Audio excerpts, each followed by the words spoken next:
البارح تابعت تقريبا معناتها الفعاليات نتاع منح المغرب شرف تنظيم كأس افريقيا 2025. الحقيقة مين الحقيقة معناتها اللي عند المغرب اليوم ماهوش موجود على المستوى الرياضي بالطبيعة، نحكي ماهوش موجود في حتى بلاد في القارة الافريقية. تقول لي كيفاش؟ نقول لك سياسيا فما دعم كبير من الملك محمد السادس للرياضة في المغرب. دونك هذه نقطة مهمة برشا. جيت من بعد على الجزائر لو تسمع. رياضيا نحكيو بنقول على المغرب، بعد نحكيو على الجزائر و2027 وكيف كان الكاف في موقف محرج نوعا ما كي الجزائر انسحبت. بالضبط. دونك المغرب سياسيا من اكثر البلدان اللي عندها دعم للرياضه على المستوى معناتها السلطه نتاعها.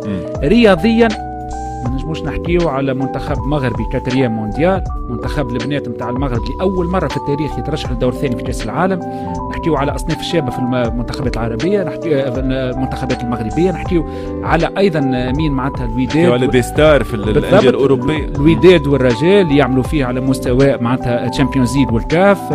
نفس الشيء بالنسبه معناتها الفتيات كما كنت نحكي. هذا على المستوى الرياضي، حتى على مستوى تنظيم المقابلات وتنظيم التظاهرات الرياضيه الكبرى. معناتها تعرف مليح انه المغرب معناتها ولات تنظم في كاس العالم تاع الانديه، ماهيش حاجه اللي يذولي ما صارتش برشا في عديد المرات فوالا، وما صارتش الدول الخليجيه. فما كان انا ما نتذكرش لا تونس لا الجزائر لا غانا لا نيجيريا لا حتى بلاد في افريقيا عملت الشيء اللي عملته المغرب. دونك فينا الحقيقه انا قعدت باهت في ترشح الجزائر، لانه صعيب برشا انه المغرب تدخل في ترشح ولا تحط معناتها سوبروبوز باش تنظم حاجه، وصعيب برشا انه تلقى منافسه من اي بلاد في القاره الافريقيه، مع احتراماتي لكل البلدان. وهذا اللي صار وهذا اللي تاكد.